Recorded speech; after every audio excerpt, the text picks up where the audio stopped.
This is section 10.7, and this is the next to the last section in chapter 10. So we start off with a definition. So all this is working up to something called the addition rule for probability, which we kind of already talked about, that with probability, that there's some instances where you're going to have like kind of two separate things going on, and you're going to want to add them together. The next section, 10.8, is the multiplication rule. So we start off with a definition of mutually exclusive. So two events are mutually exclusive if they cannot both occur at the same time. All right, so I do have that definition on our formula sheet here. So mutually exclusive if they cannot both occur at the same time. What does that mean? Well, I think that that's going to be best explained with just looking at a bunch of scenarios. So let's just dive right on in. Example 1. So these are going to be like homework problems 1 through 4. Determine if the following events are mutually exclusive or not. All right, so first one, you flip a coin. The coin lands on heads or the coin lands on tails. So can these two things happen at the same time? Is it possible for a coin to land on heads and tails at the same time? Well, no, it's either one or the other. So we say that these two events are mutually exclusive, since you cannot have a coin be on heads and tails at the same time. Okay, you roll a die. The die lands on 3 or the die lands on an odd number. Can those two events happen at the same time? Can a die land on 3 and an odd number at the same time? Well, yeah, because 3 is an odd number. So we say that these are not mutually exclusive because you can land on a 3 and 3 is an odd number. So yeah, you can be 3 and odd at the same time. That's completely possible. So these are not mutually exclusive. So mutually exclusive means that they cannot both occur at the same time. That can be a little confusing. To have the definition include a not, that can be a little confusing sometimes. So I just want to point that out. All right, you select a course. It's a calculus course or it's an English course. What do you think? Do you think it's possible for a class to be both calculus and English at the same time? Well, no, I hope not. So because these cannot be this at the same time, they are mutually exclusive. Okay. So let's pick a registered voter. Now that's a key word in here, and I pulled this one out of your homework. Okay.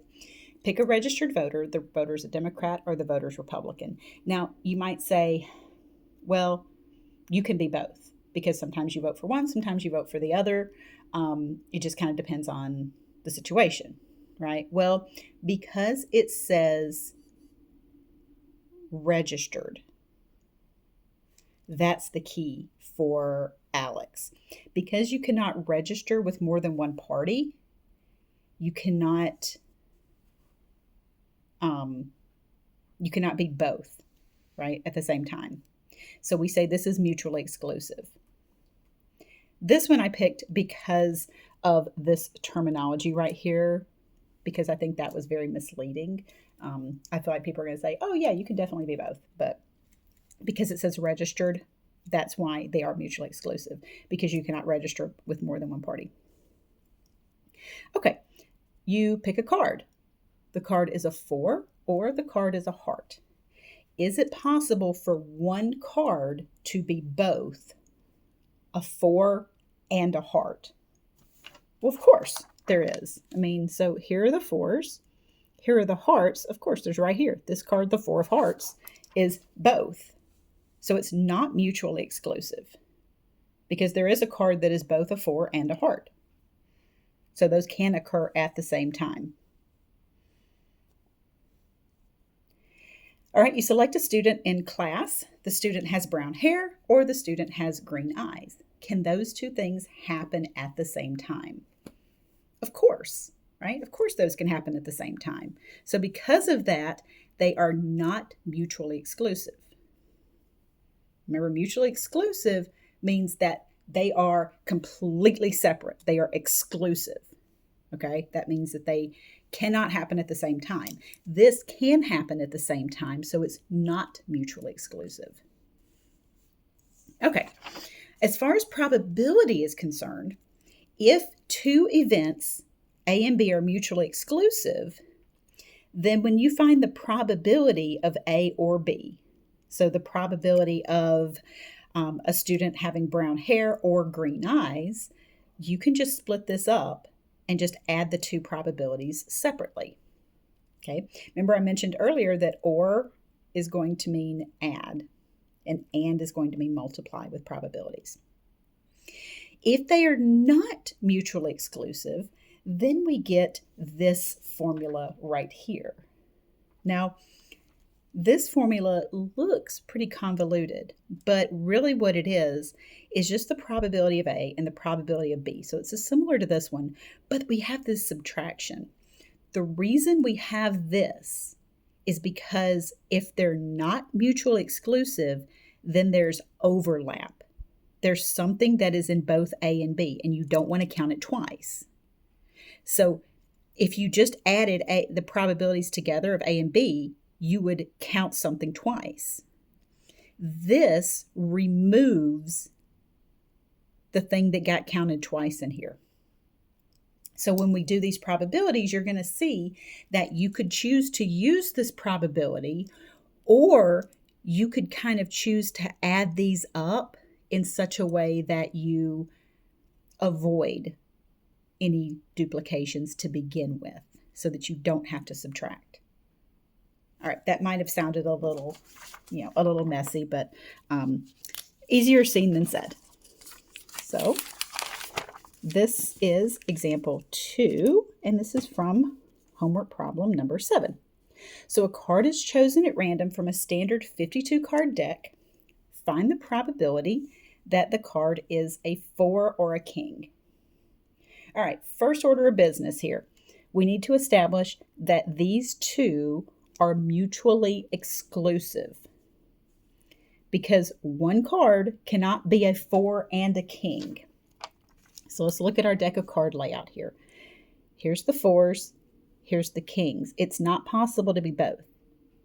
You can be both like a 4 and one of the suits, one of these things, but you can't be something that's in both columns. You can be something that's a column and a row, but you can't be something that's 2 columns, nor can you be something that's 2 rows. All right, so you can't be both. That means because they're mutually exclusive, there's no overlap. We can just boom, boom, add up the probabilities separately. This is just the notation or an abbreviation for the probability of drawing a 4. This is the probability of drawing a king. So this is just my abbreviation on how to write that. All right, the probabilities go all the way back to this that we've been using over and over again, right? Just the number of ways for something to happen out of the total. So there are 4 4s in a deck of cards, right here, 4 4s, and there are 4 kings in a deck of cards. A deck of cards has 52 total cards. So we have 4 4s and 4 kings. So adding those up, we get 8 over 52. Be very careful here. If you haven't added fractions in a while, you might make the mistake of adding the top and the bottom. Okay? When it comes to adding fractions, you get a common denominator, and then you just add the numerators, and you keep the common denominator. That's because fractions are a lot like units. So if this were like 4 feet plus 4 feet, you get 8 feet, right? The unit stays the same. You don't add 4 feet plus 4 feet and get 8 yards. So if you feel like you're going to make a mistake in there, then use your calculator to help you. All right? Don't get all the probability stuff correct and then end up making some little mistake in here. Use your calculator to do those fractions. Remember, you have the alpha y equals will bring up that fraction template on your calculator, and then you can type in 4 over 52 plus and then alpha y equals 4 over 52. And the calculator's not going to give you 8 over 52. So let me grab out my little calculator and I'll show you what I mean by that. It's going to automatically reduce it for you. So 4 over 52 plus 4 over 52, it's going to automatically reduce it to be 2 over 13. So if you put this in your calculator, it's going to reduce it. If you just did this without a calculator and you just said, oh, I've got a common denominator, I'm just going to add those numerators, either one of these answers is okay. I have it set up in ALEKS to where it should allow unreduced answers because I'm perfectly fine with unreduced answers. ALEKS wants you to reduce it. I don't care. Okay, how about a 4 or a heart? So we said a 4 and a king were mutually exclusive. Those were both columns. There was no overlap. But now we're talking about a 4 and a heart. So now we've got a column and a row. There is overlap, specifically the 4 of hearts. Because these have something in common, they are not mutually exclusive because one card can be both. So we have this formula right here. That probability of 4 plus the probability of hearts minus the probability of 4 and hearts. So this was the formula from the previous page. So the way we can do this is, okay, there's 4 4s out of 52 total cards. There's 13 hearts, because that's one of the rows. And there's one card that's both the 4 of hearts. So all these have the same denominator. So this is just going to be 4 plus 13 is 17 minus 1 is 16 over 52, which reduces to be 4 over 13. You could have done this without this formula. So if you feel like this formula is too awkward for you, then you could have just said, okay, the number of 4s and the number of hearts don't count anything twice, and say, okay, I've got 13 hearts, and then I've already counted this one in the hearts. So you've got 13 and then count the rest of the 4s. So that's 13, 14, 15, 16. So there's the 16 out of 52. So if you wanted to do it that way, you certainly can. If you prefer the structure of formulas, then you absolutely can choose to use the formulas. So I just want to give you guys some flexibility in how you do things, because I want you to do what's going to work best with your brain and not just how I'm doing it or how ALEKS is doing it. I want you to have some flexibility in how you understand it and how you perceive it. Okay, so example 3 is like homework problems 5 and 6. In a class of 25 students, 13 have an A, 10 have a B, and 2 have a C. If a student's chosen at random, what is the probability that the student has an A or a B? First question. All right, so we see that or, we know we're going to be adding. Are these mutually exclusive? Is it possible to have overlap? Is it possible for a student here to have both an A and a B? We're talking overall grade. So we're not talking about, grades along the way. Overall grade in the class. Is it possible to have both an overall grade of an A and an overall grade of a B? Well, no, right? You either have one or the other. So these are all mutually exclusive. We like mutually exclusive, okay? So if A and B are mutually exclusive, all we have to do is just add up the probabilities. We don't have to worry about subtracting off the overlap. All right, cool. So all we have to do is find the probability that the student chosen has an A plus, because of the or, the probability that the student has a B. Now, you should pause the video and see if you can figure out those probabilities, because they're not complicated. In fact, you could have found these way back in section 10.1 when we first started talking about probabilities. So you should be able to find that probability, okay? Okay, so it's the number of A's out of the total. So it's just going to be the 13 out of 25. The B's are the number of B's out of the total, 10 out of 25. These are the same denominator, so I can just add the numerators and get 23 out of 25. Again, if you feel very unsure about your fraction skills, then use the calculator to help you add the fractions, because it'll add them together and reduce it for you. So if you feel unsure and you're like, I don't want to mess this up, you did all the work with the mutually exclusive and the probability and stuff, and you don't want to, trip up at the 1 yard line when you're about to run it in for a touchdown here. So, okay, moving on along. This is going to be our last example here. And this is like homework problems 8 and 9. Now, the stuff in black is what was given in the problem. The red is what I added. So you're given this table with how people study. So they study either morning, between classes, or evening, and group or alone. So we're given this table. Now, what I chose to do is to go ahead and add in another row and another column. All right, so the red stuff is what I added to what was already there to try to make things a little easier for us. So all I did was find the total, because I'm about to have to find a bajillion probabilities. So because I know that probabilities are always out of a total, I know I'm going to need that total. So I just added up the mornings here, 9 plus 7, 5 plus 3, 6 plus 3. And then this way, I added up all the group, 7 plus 5, plus 6. And then the alone, 9 plus 3 plus 3. If you added up everything correctly, then 18 plus 15, 33, should be the same as 16 plus 8 plus 9. So that's your total of all the people that were surveyed. Okay, so a student is surveyed at random. Find the probability that the student studies in the evening. All right, well, we just need the number of people who study in the evening out of the total. It really is just that simple, right? Our probabilities start off pretty simple. You just number of this ways out of the total. It starts getting way more complicated when we start throwing in ors and ands and stuff. So 9 out of 33 does reduce.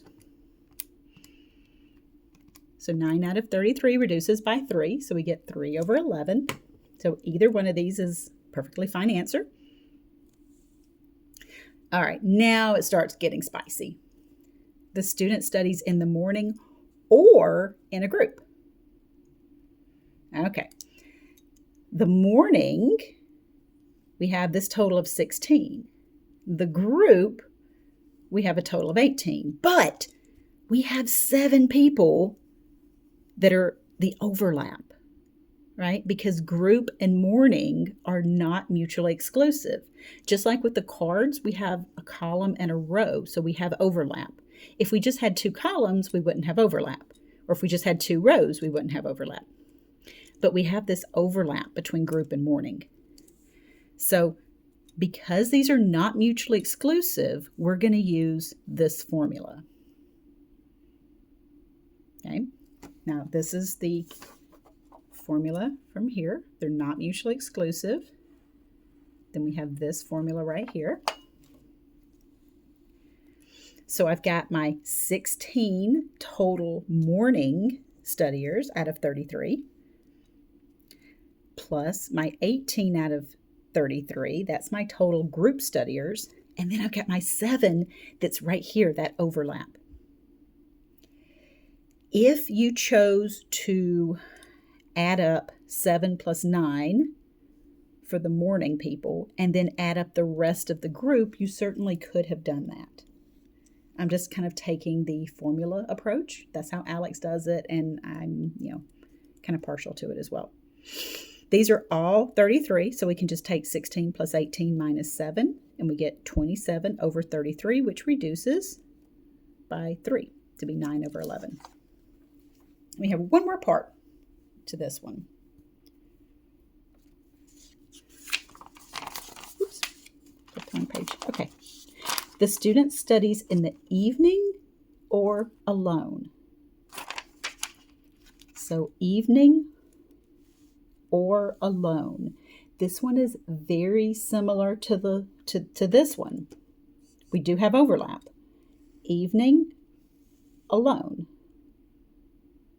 So pause the video and see if you can use this stuff right here that I just did and do it for the probability that a student studies in the evening or alone.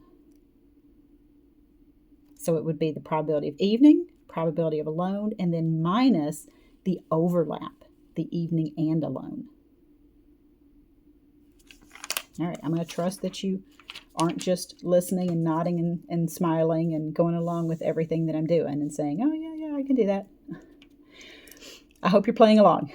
So we got the probability of evening. So that's that total of 9 right here out of 33. The probability of studying alone is this 15 total in the alone row. And then the evening and alone, the overlap is right here of 3. That's the evening and the alone. So that's the overlap. So these are all denominator of 33. So if you just add 9 plus 15 minus 3, so 9 plus 15 minus 3, we get 21 out of 33, which reduces to be 7 over 11. Okay. So that finishes up section 10.7 for us.